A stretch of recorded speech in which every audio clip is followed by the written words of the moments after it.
ഷാഫി പറമ്പിൽ എംപിയെ തല്ലിയ പോലീസിന് കണക്കിന് കൊടുക്കുകയാണ് പി.കെ. ബഷീർ എം.എൽ.എ. വയനാട്ടിൽ നടന്ന ഗ്രാമസ്വരാജ് പരിപാടിയിൽ പങ്കെടുക്കാൻ എത്തിയപ്പോഴാണ് പേരാമ്പ്ര അതിക്രമത്തിനെ കണക്കിന് വിമർശിച്ച് തന്റെ സ്വതസിദ്ധമായ ശൈലിയിൽ ബഷീർ കത്തിക്കയറിയത്. ഷാഫിയെ മർദ്ദിച്ച സിഐയെ പോത്ത് എന്നാണ് ബഷീർ വിശേഷിപ്പിച്ചത്. അതിന് കാരണവും ബഷീർ പറയുന്നുണ്ട്. ഷാഫി പറമ്പിൽ എംപിയാണ്. 7 നിയോജക മണ്ഡലങ്ങളെ പാർലമെന്റിൽ പ്രതിനിധാനം ചെയ്യുന്ന വ്യക്തി കൂടിയാണ് എംപി. ആ എംപിയെ തിരിച്ചറിയാൻ സാധിക്കാതെ അടിച്ച സിഐയെ പോത്ത് എന്നല്ലാതെ എന്ത് വിളിക്കുമെന്നാണ് ബഷീർ ചോദിക്കുന്നത്. UDF-ലെ യുവനേതാക്കളെ തകർക്കുക എന്നതാണ് CPM-ന്റെ ലക്ഷ്യം. ഷാഫി പറമ്പിൽ, P.K. ഫിറോസ്, രാഹുൽ മാങ്കൂട്ടത്തിൽ തുടങ്ങിയ നേതാക്കളെയാണ് CPM ലക്ഷ്യം വെക്കുന്നത്. അതിന് അവർ പോലീസിനെ നിയോഗിക്കുന്നു. CPM-ന് ഇത്രയും തലപ്പൊക്കമുള്ള നേതാക്കളെ കിട്ടാത്തതിന് തങ്ങൾ എന്താണ് ചെയ്യുക എന്നും P.K. ബഷീർ ചോദിക്കുന്നുണ്ട്. MLA-യുടെ തകർപ്പൻ പ്രസംഗത്തിന്റെ വീഡിയോ കാണാം. ഷാഫി പറമ്പിലെ ഒരു പോലീസുകാരൻ പോത്തിന് അറിയില്ലെന്ന് പറഞ്ഞാൽ നിങ്ങൾ ആലോചിച്ച് നോക്കണം. നമ്മളെ പോത്തന്നെ പറയാൻ പറ്റുള്ളൂ. നിങ്ങൾ എന്ത് പറഞ്ഞിട്ട് കാര്യമില്ല. നിങ്ങൾ ആലോചിച്ച് നോക്കി. അവിടെ നിൽക്കണം നോക്കി. ഷാഫി പറമ്പിൽ DYSP-ന്റെ അടുത്ത് തന്നെ നിൽക്കുക.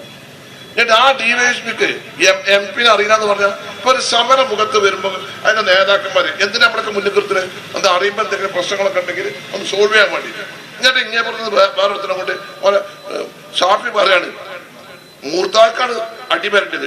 അത് മാറിയോട് കഴിച്ചില്ലായി. അറിയങ്ങള് ഇവർക്ക് എന്താ വെച്ചാല് ഒന്ന് നമ്മൾ രാഹുൽ മാങ്കൂട്ടം, ഒന്ന് ഷാഫി, ഒന്ന് ഫിറോസ്, ഇവരെ കൊണ്ട് തകർക്കുക. എന്നിട്ട് ആ യുവജന നേരെ ഇല്ലാതെയാക്കുക. ഇവർക്ക് ഇങ്ങക്ക് അങ്ങനെ ഗ്ലാമറിൽ ആൾക്കാരെ കിട്ടാതെ ഞങ്ങളത് കാട്ടാനാണ് കട്ടിലാണ് സുമ്മട്ടണികൾ. അല്ല എന്താ ചെയ്യാ? നിങ്ങൾ പറയാം. നിങ്ങളത് ആലോചിച്ചു. ഇവരിങ്ങനെ ഓരോരുത്തരാളെ പേരിന്റെ കേസ്. ഞാൻ ഇന്നലെ രാഹുലിനെ കണ്ടില്ല, മാങ്കൂടെ കണ്ടു. നല്ല ചൊറുക്കായിരുന്നു, നല്ല ഉഷാറായിരുന്നു. എന്താ ഉഷാറായി ചോദിച്ചു. അതിന് ബഷീർക്ക് ഒരു പരാതിയില്ലല്ലോ. അതന്നെ എന്റെ ധൈര്യം തന്നെ. ഇങ്ങനെ വെറുതെ ഇങ്ങനെ കേസ് ഉണ്ടാക്കുക. എല്ലാവർക്കും ഉണ്ടാവില്ല, കുട്ടികളും മക്കളൊക്കെ കുടുംബവും കാര്യങ്ങളൊക്കെ ഉണ്ടാവില്ലേ. ഇവരെങ്ങനെ പറഞ്ഞെടുക്കാം. നിങ്ങളൊക്കെ നിങ്ങളെ പാർട്ടി ഓഫീസിൽ നിന്ന് അഡ്ജസ്റ്റ് ചെയ്തതൊക്കെ എന്നിട്ട് ഇങ്ങനെ ബാക്കിയുള്ള ഇങ്ങനെ ഇതാക്കിയ നിങ്ങള്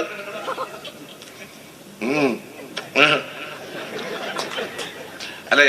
നിങ്ങളെ അങ്ങനെ എല്ലാരും കൂടി തേമാൻ നടക്കണ്ട. നമ്മളെ നാടൻ ഭാഷയിൽ പറഞ്ഞ തേമാൻ നടൻ അല്ലെങ്കിൽ മോശക്കാരാക്കാൻ നടക്കണ്ട. ഇങ്ങള് ചില കാര്യങ്ങളൊക്കെ കമ്മ്യൂണിസ്റ്റ് പാർട്ടി ഒരു നിലപാടൊക്കെ വേണം. ഇതൊക്കെ ഇപ്പോഴത്തെ കാലത്ത് പറഞ്ഞ ഓരോരുത്തരാളെ ഭാവി നശിപ്പിക്കുക, അവരെ കുടുംബജീവിതം നശിപ്പിക്കുക, വീട്ടിലുള്ള ആൾക്കാരെ കാര്യങ്ങളൊക്കെ നോക്കണ്ടേ. നിങ്ങളങ്ങനെ പറയലുണ്ടല്ലോ അസംബ്ലിയില്. ഇപ്പൊ നിങ്ങൾക്ക് അങ്ങനെ കിട്ടിയാൽ നിങ്ങൾ പണ്ട് ആരൊക്കെ പറഞ്ഞേ? നിങ്ങളുടെ പണ്ട് K. കരുണാകരൻ സാറിന് എന്തൊക്കെ പറഞ്ഞിന്, മുരളീൻ എന്തൊക്കെ പറഞ്ഞിന്, പത്മജൻ എന്തൊക്കെ പറഞ്ഞിന്. അത് അധികാരത്തിൽ ഇപ്പൊ നിങ്ങൾക്കൊക്കെ ഇപ്പൊ മക്കളെ കുട്ടികളും മരക്കളും അഞ്ചന്മാരും ഏട്ടന്മാരും ഒക്കെ ഇതിന് മാന്തല്ലേ. ഇതേ ഇപ്പൊ നിങ്ങൾക്ക് ആർക്ക് ഉണ്ടായിട്ടോ? നിങ്ങളത് ആലോചിച്ച് നോക്കി. ഞാൻ പറഞ്ഞില്ല, നിങ്ങൾ കാര്യങ്ങൾ അറിയണം.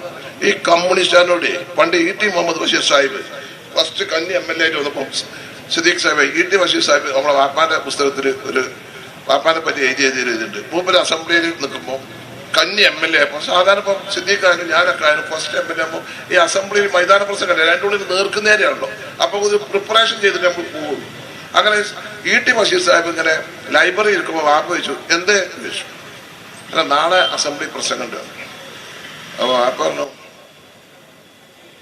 അനക്കണ്ട കാറ്റ് വെച്ചു. കമ്മ്യൂണിസ്റ്റുകാരോട് ഭേദം ഓതിയിട്ട് കാര്യമില്ല. ഓന്റെ മർമ്മത്ത് കൊടുത്താലും ഓൻ പഠിച്ചോളൂ കേട്ടോ. അല്ലാതെ ഓനോട് തത്വം പറയണ്ടോ. അതാണല്ലത്. സിദ്ദീഖൊക്കെ ചിലപ്പോൾ ഇങ്ങനെ വടിവത്ത ഭാഷയിലൊക്കെ പറയും. എനിക്കാണെങ്കിൽ അതൊന്നും പറഞ്ഞാണ്ട് വരൂല്ല. അപ്പൊ അങ്ങനെ ഇതൊക്കെ ഉണ്ട്. അപ്പൊ ഇതിൽ ചിലതെന്താ ചിലതൊക്കെ കൊടുക്കേ പറ്റും.